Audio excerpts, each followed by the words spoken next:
안녕하세요. 마야 문명의 세계로 두 번째 시간입니다. 지난주에, 지난 편에서 이 프레데릭 캐서우드가 남긴 그림까지 이야기했죠. 이 두 사람, 그러니까 이 존 로이드 스테펜스와 프레데릭 캐서우드가 이것을 그림을 그리고 또 가져갈 수 있는 유물들도 갖고 갔어요. 그 당시에는 뭐 제재가 없었기 때문에. 요즘은 다른 나라에 가서 고고학적 유물을 그냥 들고 가면 걸리죠. 그냥 공항에서 걸립니다. 그런데 뭐 이 1900년대 초 이때만 해도 그런 일이 없었죠. 그래서 유물도 눈에 보이면 가져갈 수 있는 건 가져가고 해서 뉴욕에서 전시회를 열었어요. 전시회를 열으면서 이 두 사람이 이야기에 회자되는 것은 이 두 사람이 이 유적과 유물이 지금 현재 그곳에 살고 있는 마야 사람들의 선조가 만들었다. 이렇게 결론을 내린 거예요. 지금 생각하면 그건 너무나 당연한 얘기인데 그 당시만 하더라도 사람들은 키도 작고 별 볼 일 없는 원주민이 마야 사람, 유카탄 마야 사람들은 작습니다. 남자는 한 160 될똥 말똥, 여자는 155 정도가 될까 말까, 그리고 몸도 가늘고, 그러니까 좀 그런 거대한 유적을 만들 수 있으리라고 생각하지 않았던 거죠. 그런데 이 두 사람이 그 두 사람의 선조들이다, 그렇게 얘기를 했어요. 그리고 이것을 보고 이제 감동을 먹은 사람이 있었죠. 허버트 톰슨이라는 분인데요. 이 허버트 톰슨이 여기 그 전시회도 보고, 전시회를 보고 또 이 아메리카 고대 문명에 대해서 관심을 가져가지고 유카탄 지방으로 왔습니다. 근데 그 사람은 당시 직업은 영사였어요. 여러분들이 영사는 이 현재 있는 교민들을 도와주는 직업이지 않습니까?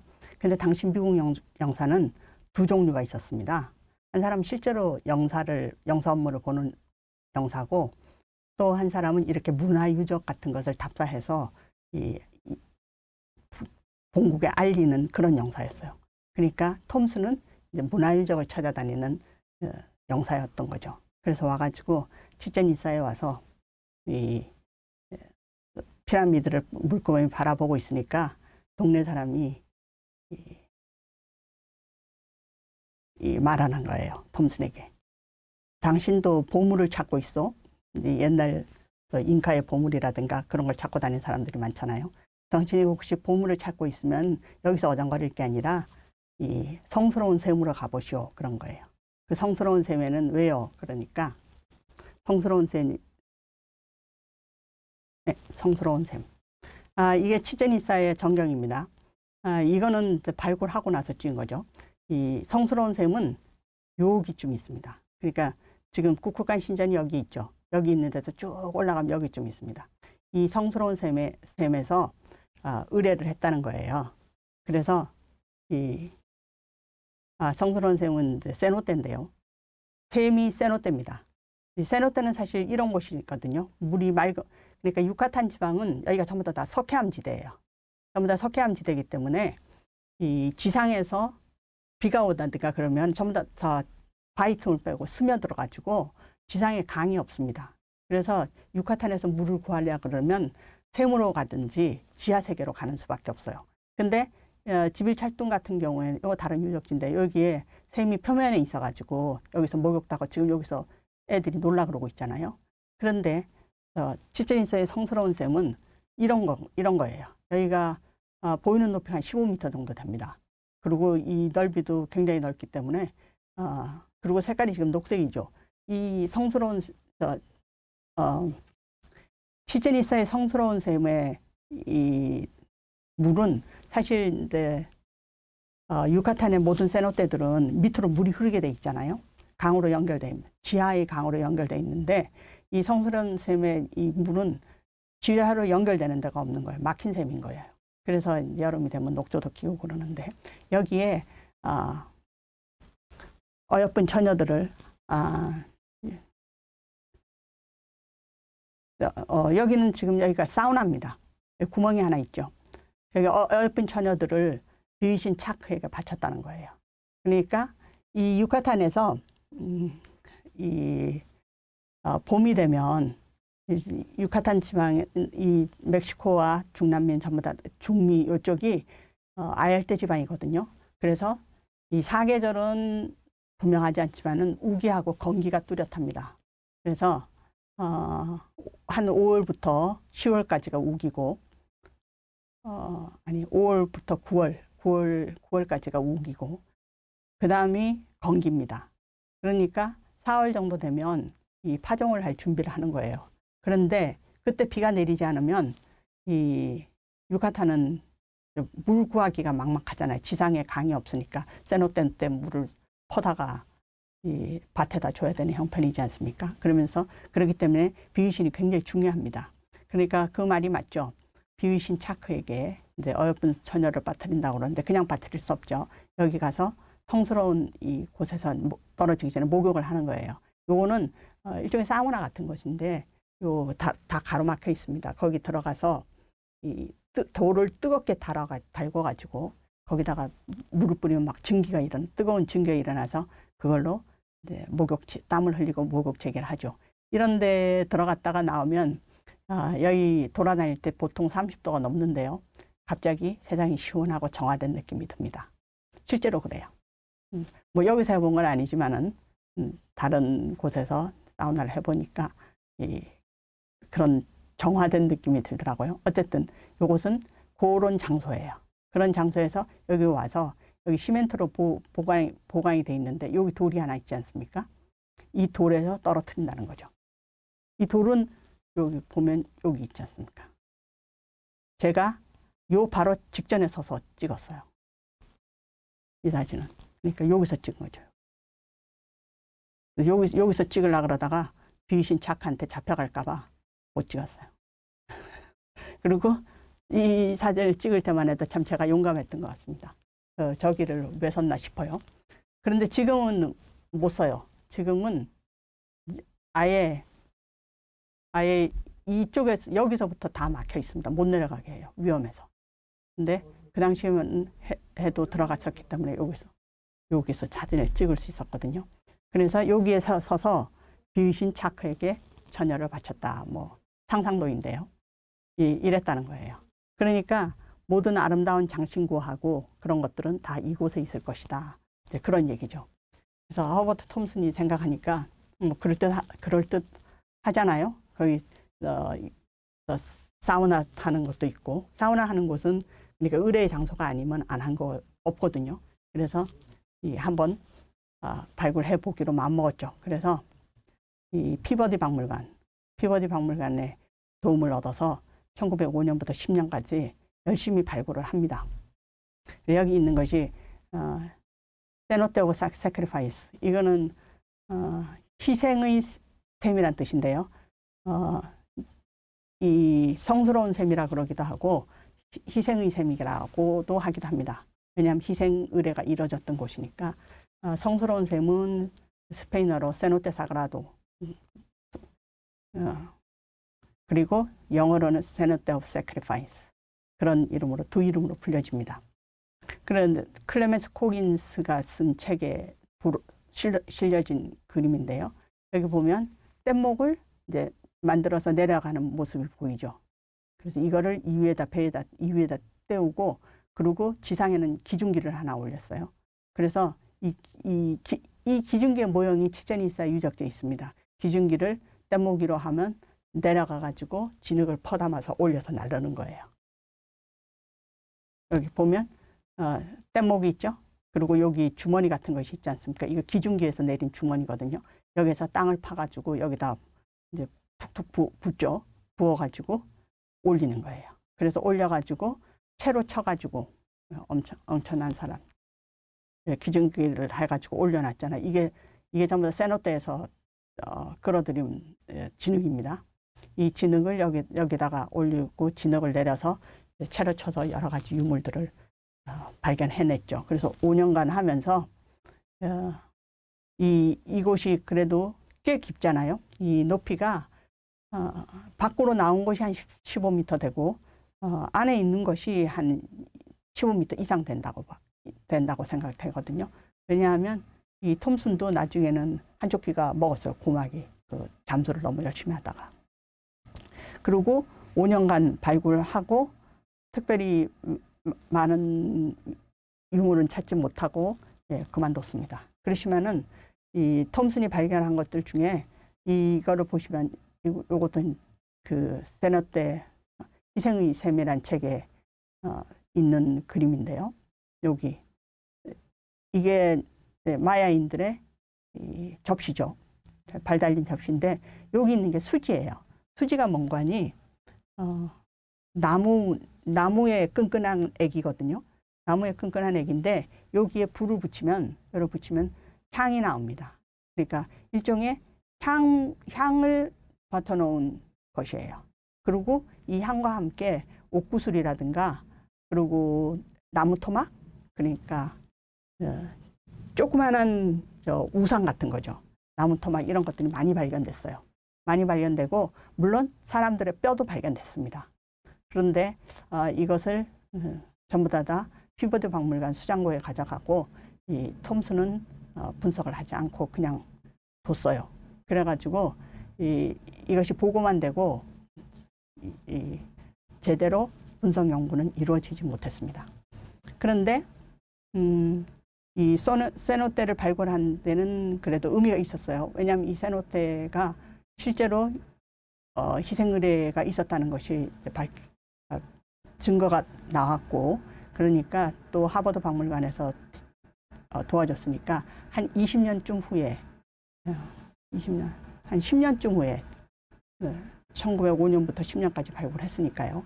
10년쯤 후에 하버드 대학 팀들이 완전히 팀을 꾸려서 치첸 이사를 대대적으로 발굴하기로 결정을 했습니다. 그리고 멕시코 이 정부의 허가를 얻었죠. 그래서 1920년부터 1940년까지 이 치첸 이사라는 유적지를 대대적으로 발굴하고 또 복원하게 됩니다. 지금 여기에 보이는 것이 국굴관 신전, 이 시간 시작할 때 처음에서 보던 캐서우드가 그린 그림 있죠. 그 그림에 그렇게 나무가 우거졌고 그랬던 것을 하버드 대학 발굴팀이 복원한 모습입니다. 그러니까 복원을 했다는 것은 여기가 이제 대충 남아 있는 것을 제대로 이제 떼내고 쌓았다는 것이지 새로 지었다는 건 아니에요. 새로 지었다는 건 아니고, 그렇지만 어떤 부분에서는 좀 생각을 해야 될 것도 있죠. 예를 들어서 지금 여기 보이는 것이, 정면으로 보이는 것이 북쪽을 향한 모습입니다. 북쪽을 향한 모습에서 발치에는 여기에 뱀의 머리가 있어요. 뱀의 머리가. 이 깃털뱀입니다. 깃털뱀. 깃털뱀이 잘 안 보이시죠? 어떤 깃털뱀? 이런 깃털뱀이에요. 요거는 1990년대에 멕시코 고고학회가 발견해서 복원한 모습이에요. 요거는 같이 치첸 이사에 있지만은 위치가 좀 다른 곳에 조금 작은 거, 규모가 작았는데 이거는 이 깃털뱀이 선명하게 남아 있습니다. 뱀이 입을 딱 벌리고 있는 모습이죠. 그리고 뱀 한 마리가 이렇게 꼬여서 내려오고 있어요. 이렇게 뱀의 몸입니다. 깃털이 달려 있고요. 그리고 또 하나가 꼬여 있습니다. 그러니까 하나는 꼬여서 머리가 위쪽으로 올라가고, 여기 이 머리가 보이죠? 뱀에. 그리고 하나는 꼬이면서 아래로 내려오는. 그러니까 두 마리의 뱀이 꼬여서 서로 어울려서 왔다 갔다 하는 모습인데요. 이러한 모습을 그 당시 1920년 당시 발굴하면서 여기서 재현해 놨습니다. 이쪽의 난간에는 그렇게 몸에 보이는 모습 형태가 그렇게 잘 보이지는 않고요. 그래서 사진이 좀 작아서, 그리고 이쪽은 뭐 낡아서 잘 안 보입니다. 그런데 그리고 여기에 계단을 복원하는데, 계단 사실은 정확하게는 몰랐다고 그래요. 그렇지만은 각 계단을 91개씩으로 복원했습니다. 91개면 한 4면에 똑같은 걸 있지 않습니까? 네, 4면 피라미드인데요. 그러니까 한 면마다 91개는 이제 곱하기 4를 하면 364가 됩니다. 364개의 계단이죠. 그리고 맨 위에 덮개 뚜껑까지 해서 365개가 되는 거죠. 그래서 이 피라미드 자체가 달력을 나타내고 있다. 그런 것을 재현을 했습니다. 물론 그 후에 공부한 거에 의하면 그것이 맞을 것이라고 추정을 해요. 왜냐하면 이쪽에서 해가 떨어지고 해가 지는 모습 그런 것을 전부 다 관찰할 수 있었거든요. 그래서 이 시간의 흐름을 나타내는 피라미드다. 그런 것을 복원했죠. 이거는 이제 같은 피라미드인데 후일 복원한 모습입니다. 예. 다른 쪽에 있는 같은 유형의 피라미드고요. 그리고 피라미드 옆에서는 이거는 이제 꿀꿀간 신전이라든가 이건 전사의 신전인데요. 꿀꿀간 신전이라든가 전사의 신전이라든가 이러한 이름들은 전부 다 당시 발굴했던 고고학자들이 붙인 이름입니다. 그러니까 이 치첸 이트자는 처음에 미국 사람들이 발굴해가지고 그 사람들이 저 주요한 이 신전 이름을 다 지은 거예요. 붙인 거예요. 그래서 꿀꿀간은 깃털뱀이라는 뜻입니다. 마야어로. 그리고 여긴 전사들의 신전이라고 그랬는데 왜냐하면 여기에 지금 기둥들이 있는데요. 기둥들에 전부 다 이 전사들의 모습이 새겨져 있어요. 여기도 역시 뱀의 머리가 여기 있고 뱀의 꼬리가 위에 있습니다. 그래서 뱀이 내려오는 형상이에요. 요 뒤쪽 요거는 피버드 대학팀이 발굴했고 요거는 1980년대에 들어와서 90년대에 들어와서 이 멕시코 고고학회가 이 주도해서 발굴한 곳입니다. 이거는 이제 상상도인데요. 상상도인데 그러니까 지금 여기서 보던 것을 바탕으로 이 그림을 그려본 것입니다. 그러니까 이쪽에 지금 기둥들이 있잖아요. 이 기둥들에는 전부 다 전사들의 모습이 새겨져 있습니다. 그리고 붉은색으로 칠해져 있죠. 이런 것이 몇 개 나타났어요. 이쪽은 그냥 기둥만 있고요. 그리고 지붕이 있고 지붕 위에 올라가니까 이렇게 또 뱀 기둥이 있고 이 지붕에는 겉면은 석회를 칠한 거예요. 석회를 칠해서 붉은 염료를 씌워놨죠. 그러니까 당시에는 녹음 우거진 곳에서 정말 멋있었을 것 같아요.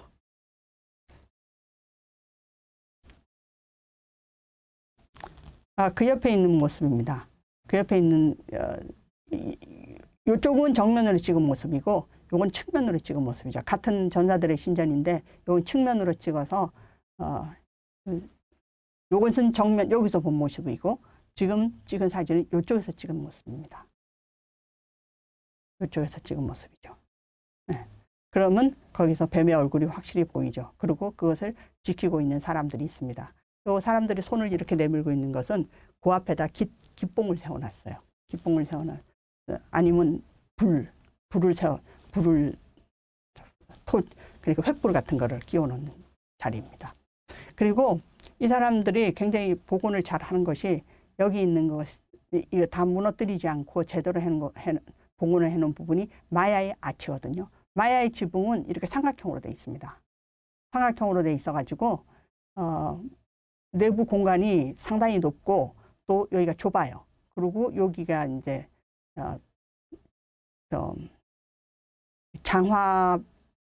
장화돌. 그래서 이렇게 장화같이 생긴 것이 이렇게 연결되는 것을 이 지붕 세울 때 세우는 돌입니다. 그래서 이 사람들이 마야의 아치가 이런 식으로 삼각형으로 되어 있다는 것을 여러 사람들한테 보여주는 모습이죠. 그리고 이쪽은 이제 그 네모진, 여기 네모진 곳에 전부 다 기둥이 전사들이 모습이 새겨져 있었다 그랬지 않습니까? 그리고 이쪽은 없고요. 그래서 이쪽이 이제 결과적으로는 전사들이 새겨져 있다고 별명을 이제 전사들의 신전이라고 그랬지만 실제로 이곳은 외교, 상업이 성행했던 회랑이라고 보고 있습니다. 그래서 이 메소아메리카의 전 지역에서 장거리 무역을 하러 왔던 장소라고 추정합니다. 그래서 바로 뒤에 메르카도 시장이라는 유적도 있어요. 그러니까 비위신 차크는 어디 있느냐? 지금 앞에 보는 장면이 비위신 차크입니다. 예, 잘 안 보이죠? 여기가 눈이고 입이고 눈이고 입이고 눈. 그러니까 비위신 차크의 얼굴이 지금 세 개가 지금 나란히 있는 모습인데요. 제가 빨간 표시를 한 것이 뷰신 차크의 얼굴 한 개만입니다. 눈이고 여기 코가 이렇게 길게 나와 있어요. 코가 길게 나와 있는데 그 코가 떨어졌습니다. 하도 길어서 물론 돌로 된 거죠. 그리고 이빨이 있는 거예요. 그러니까 여기 하나 있고 여기 하나 있고 여기 하나 있고 지금 벽을 장식하고 있는 건데요. 이건 치제니사에서 나타난 것이 아니라 물론 치제니사에도 뷰신 차크의 얼굴이 있습니다. 여러 곳에 있는데 지금 못 찾아서 이 다른 유적지의 건데요. 이건 다른 유적지에 이제 유카탄에 가까운 다른 유적지인데요. 까바란 유적지에 있는 곳인데 이것은 벽 전체를 뷰신 차크로 장식했어요. 그런데 이 치첸 이사에서는 그 성스러운 샘의 주인공이라고 할 수 있는 뷰신 차크의 모습이 최소한 이쪽에서는 잘 안 나타나고 있습니다. 그런데 꾹꾹한 신전의 꼭대기, 이 꼭대기에 집이 있지 않습니까? 그 집의 사면을 둘러서 뷰신 차크의 얼굴이 있습니다. 다만 그 강조되는 중요성이 깃털뱀에 비하면 아무것도 아니죠. 네, 그럼 지금부터 요 중앙에 있는 이 의뢰의 중앙, 의뢰의 중심지에서 어떠한 의뢰가 있었는지 한번 살펴보도록 하겠습니다. 지금 여기서 보는 장면은요, 이 깃털뱀 신전 위쪽에서 이 사방을 본 모습입니다. 왼쪽이 큰 공놀이 경기장이죠. 그리고 가운데가 똑바로 가서 사크베는 하얀 길이라는 뜻입니다. 만나는 성스러운 샘이 있는 곳이고요. 그리고 오른쪽에는 그 전사들이 쭉 새겨져 있었던 기둥이 있는 전사의 신전이에요. 그리고 그 앞에는 금성재단, 금성이 그려져 있고요. 제규어가 그려져 있는 제규어재단, 그리고 해골이 쫙 그려져 있는 손판틀리가 있습니다. 그러니까 요 꾹꾹한 신전을 중심으로, 그러니까 깃털뱀 신전을 중심으로 해서 이 연결된 의뢰가 벌어지는 공간이라고 할 수 있죠. 먼저 꾹꾹한 신전에 대해서 살펴보겠습니다. 꾹꾹한 신전이 90일계를 해서 1년을 나타낸다고 말씀드렸잖아요.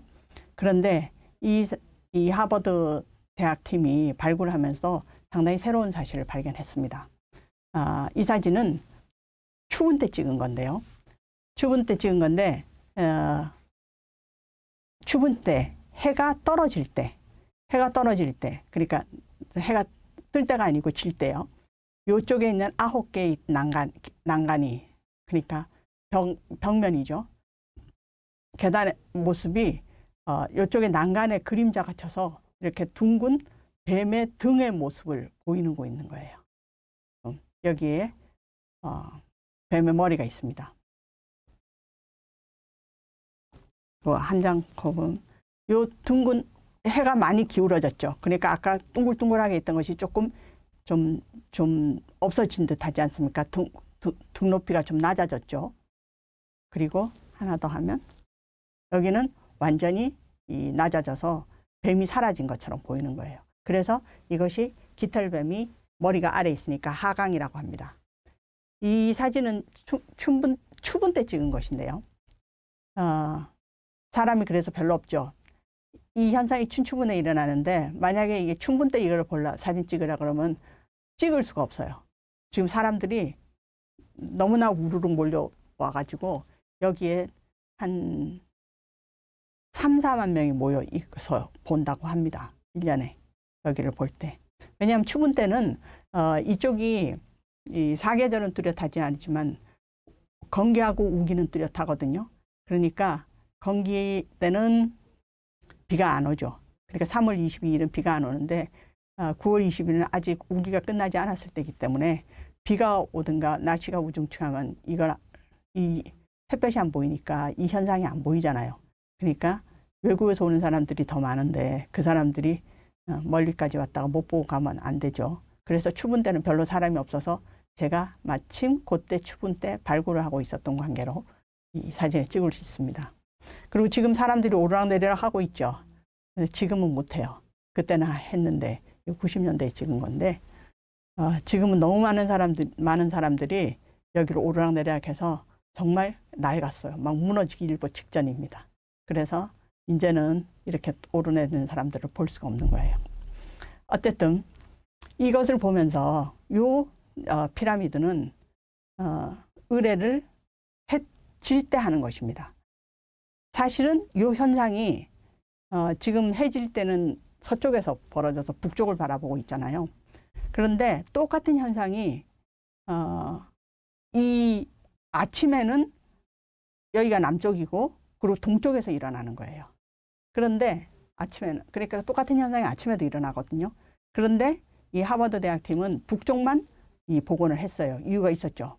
왜냐하면 피라미드가 이걸 전부 다 이렇게 있지 않은 것을 복원해서 91개의 계단도 만들었다 그랬지 않습니까? 뒤쪽은 허물어져 있어요. 그래서 원래의 모습을 보여주기 위해서 뒤쪽은 복원을 안 했습니다. 그런데 이 북쪽만을 복원한 이유가 이 피라미드가 한 사면으로 볼 수가 있게 돼 있잖아요. 사면으로 볼 수가 돼 있는 피라미드지만은 정면은 이쪽이에요. 왜냐하면 뱀의 머리가 이쪽에만 있기 때문입니다. 즉, 이 피라미드는 의뢰를 해 뜰 때 하는 의뢰인 것입니다. 해 뜰 때 하는 의뢰가 서쪽에서 일어나는 현상, 서쪽을 바라보면서 하는 거기 때문에 요거는 해 뜰 때 일어나는, 아니 해 질 때 일어나는 희생 의뢰를 의미합니다. 왜냐하면 이 희생 의뢰에서 끝나고 난 다음에 그 다음 장으로 가보면요. 제기어가 심장을 먹고 있죠. 제기어가 심장을 먹고 있는 장면입니다.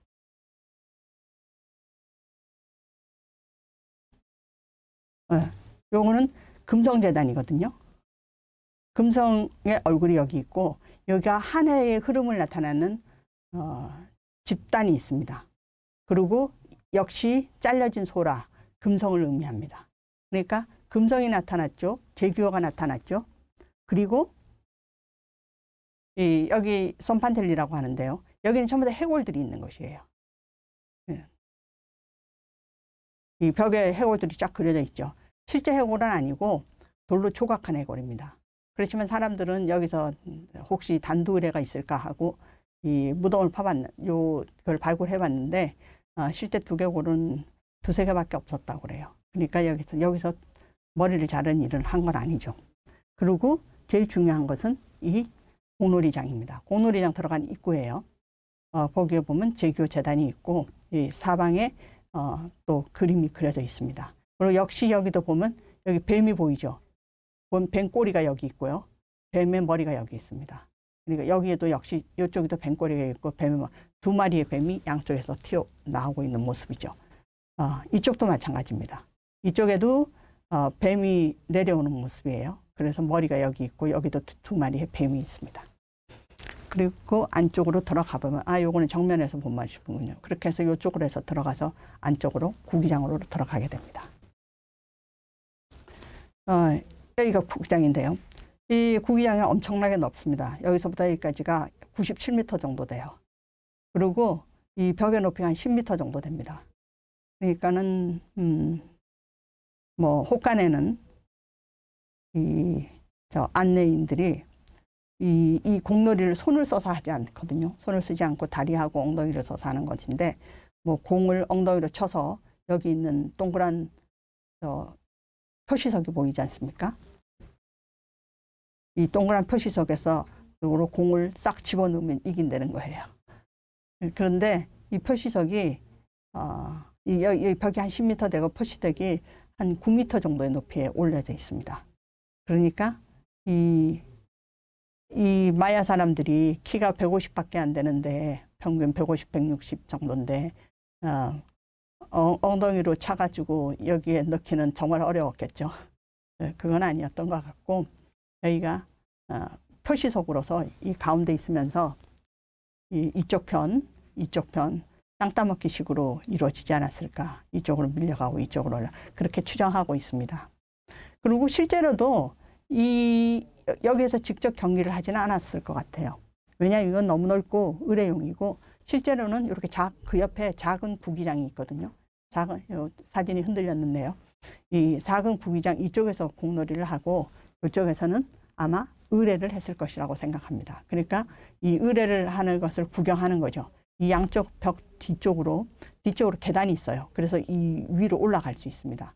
여기가 얇은 벽처럼 보이지만 여기 상당히 넓은 자리가 두껍거든요. 여기 쭉 서서 구경을 했던 것 같아요. 여기. 그리고 여기가 의뢰를 집전하는 공간이죠. 그리고 이 의뢰는 기생 의뢰인데요. 그것을 증명하는 것이 여기 양쪽에 있는 벽화입니다. 그러니까 도들세금이 있는데 지금 여기 보면 사람들이 쭈루룩 몰려 있죠. 양쪽으로 똑같은 그림이 소개되어 있어요. 그래서 아침에 오는 사람들은 이쪽에서 주로 봅니다. 왜냐 햇볕이 이쪽에 비치고 있으니까. 그리고 저녁 때 오는 사람들은 주로 이쪽에서 봐요. 왜냐하면 이쪽에서 봅니다. 이쪽으로 햇볕이 비치니까요. 왜냐하면 부조가 있는데 이게 너무 시간이 많이 지나가지고 많이 닳았어요. 그래서 햇볕이 비치면 잘 모양이 안 보입니다. 이것도 역시 두 마리의 뱀이 하나 이쪽에 몸이 꼬고 있으면 여기 또 하나의 뱀이 몸이 꼬고 있죠. 그래서 여기도 역시 두 마리의 뱀이 순환을 상징하고 있거든요. 그러니까 두 마리의 뱀은 플러스 마이너스 인양.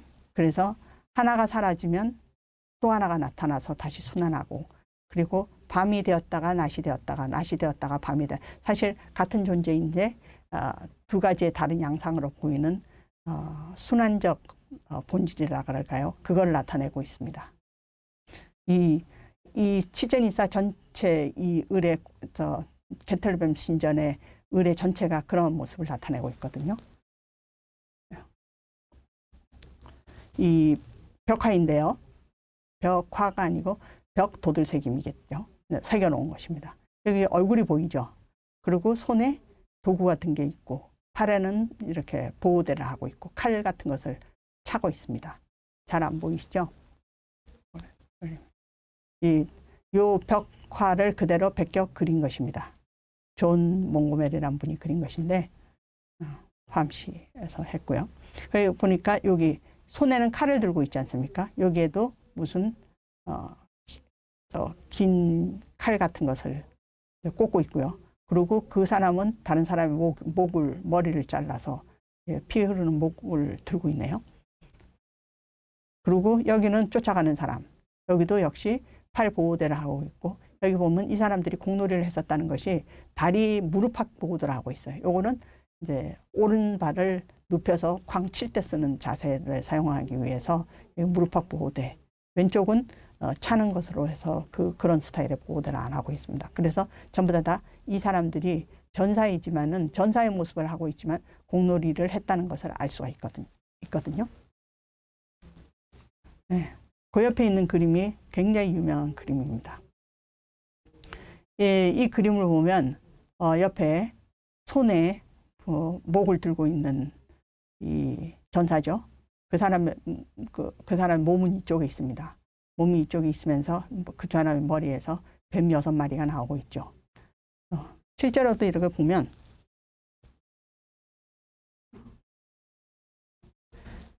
린다 실리의 그림이네요. 린다 실리의 그림인데요. 여기서 보면 주인공이 머리를 자르고 있는 사람이 자른 머리를 들고 있는 사람은 아닙니다. 여기 보면 다리가 이렇게 돼 있고 보호대를 하고 있고 손에 칼을 들고 있고 그 사람의 머리를 잘라서 여기 들고 있잖아요. 그런데 상대방의 머리가 그렇다고 해서 잘라진 사람이 이렇게 불쌍한 모습으로 있지 않고요. 여기도 역시 공놀이 선수로서의 도구를 들고 있습니다. 그리고 무릎은 꿇고 있지만은 그 사람의 머리에서는 재생을 상징하는 뱀이 6마리가 나오죠.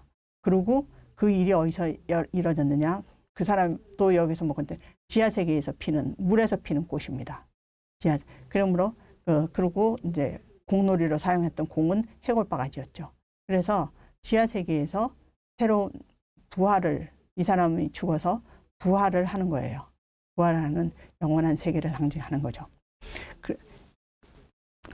그러마와 같이 이 공놀이 구기장에서 벌어진 사건은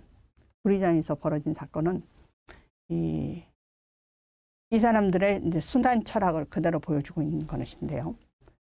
여기서 보면 의뢰의 시작은 이 깃털뱀 신전에서 뱀이 내려오는 것부터 시작합니다. 그게 이제 해가 지는 모습이죠. 해가 질 때 시작한다 그랬지 않습니까? 마야의 왕의 상징은 금성입니다. 왜냐하면 낮 동안에는 해가 사람들을 지켜줘요. 그런데 해가 딱 떨어지자마자 금성이 또 보이죠. 그래서 금성을 저녁에 해 떨어지자마자 보이는 첫째 별이 금성입니다. 저녁 금성이죠. 개밥바라기 별이라고 하지 않습니까? 개가 밥 주는 시간에 제일 먼저 나온다고. 그것이 금성이고, 그리고 새벽에 가장 늦게까지, 그러니까 해가 뜨기 직전까지 보이는 별이 샛별이잖아요. 그건 역시 새벽 금성입니다. 그러니까 이 해가 떨어지고 나면 그때부터 금성이 활약하는 거예요. 금성이 밤새도록 이 구구장에 가서, 그러니까 구기장에 가서 지하세계의 사람들과 싸워야 돼요. 그리고 반드시 이겨야죠. 그래서 지하세계의 사람들을 이겨서 다시 태어나야 하는 것이 새벽 금성이 할 일입니다.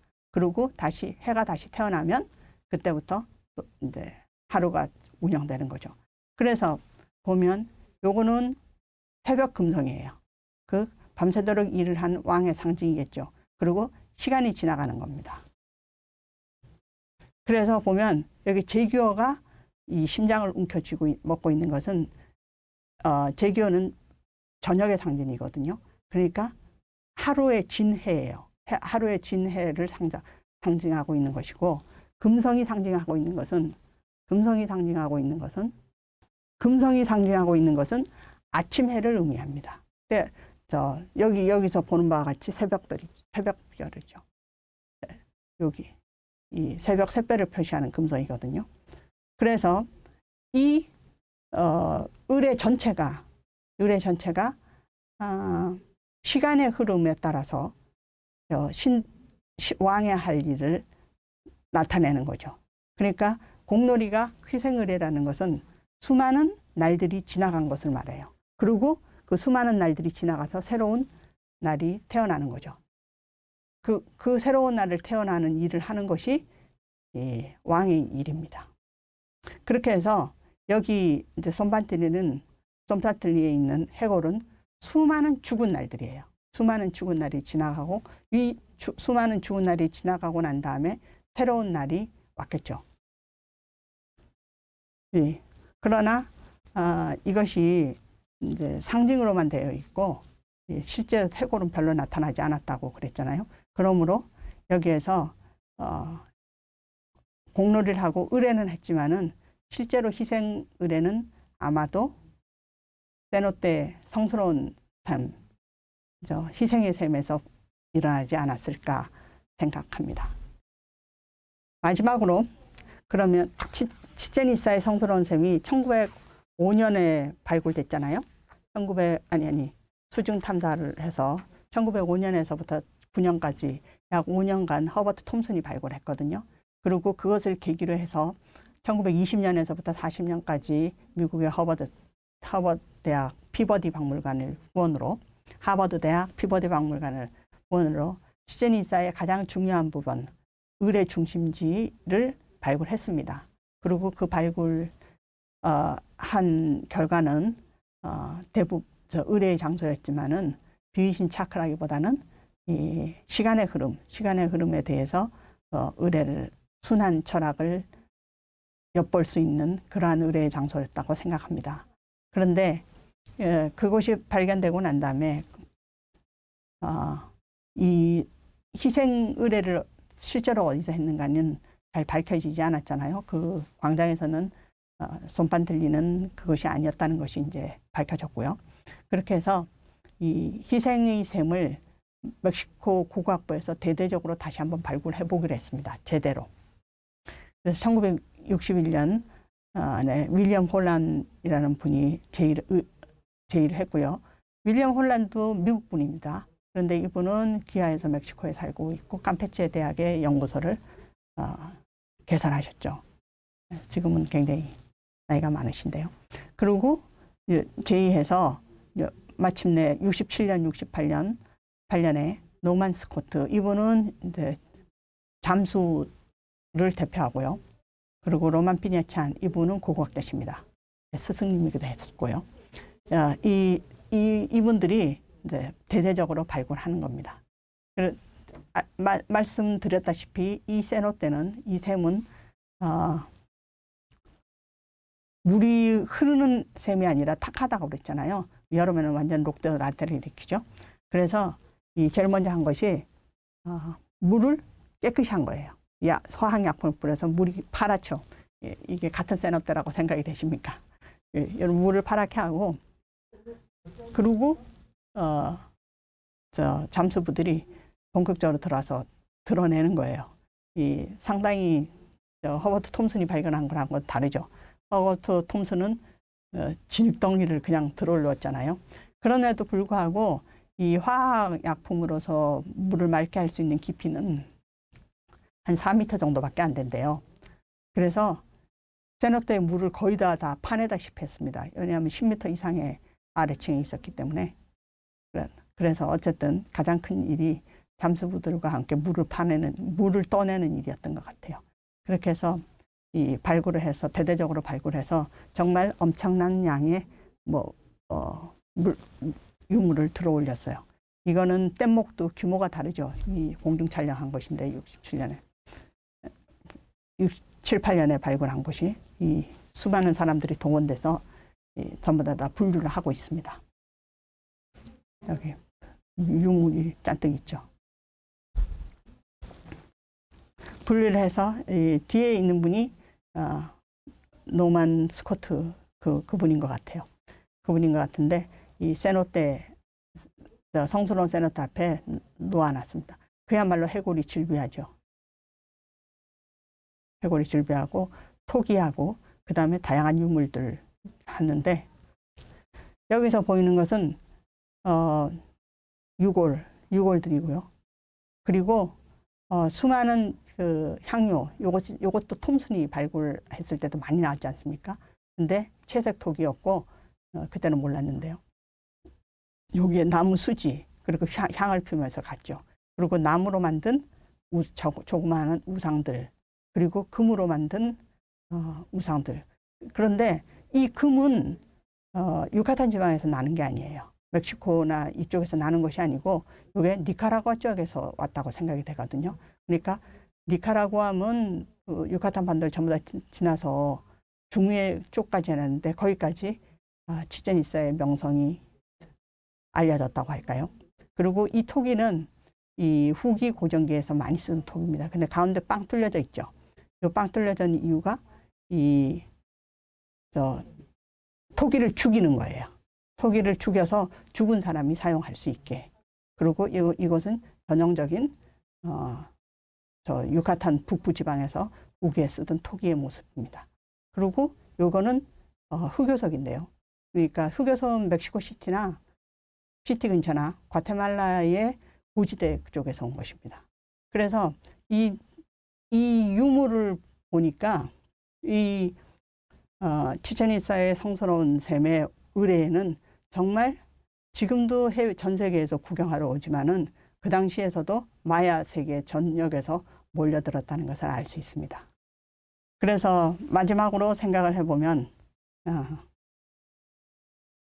치첸 이사에서는 적어도 정말 유골을 분석해 보니까요. 유골을 분석해 그게 제일 궁금하죠.